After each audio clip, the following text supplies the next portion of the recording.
मुजफ्फरपुर जिला के लइका के आपन बना लेते आशिक गे। मुजफ्फरपुर जिला के लइका के आपन बना लेते आशिक गे। मुजफ्फरपुर जिला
के लइका के आपन बना लेते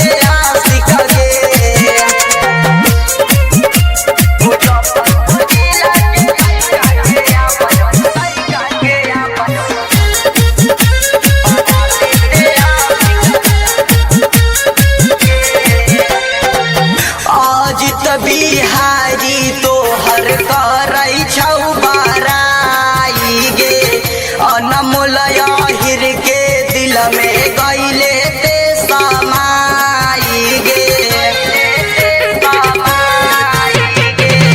अजित बिहारी तोहर करई छौ बराई गे।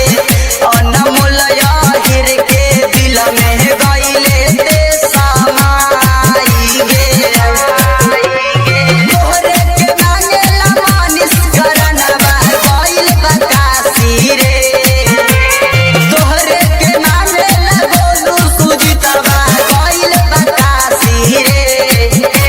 मुजफ्फरपुर जिला के लइका के आपन बना लेते आशिक गे। मुजफ्फरपुर जिला के लइका के आपन बना लेते आशिक गे। MS रिकॉर्डिंग स्टूडियो भदई।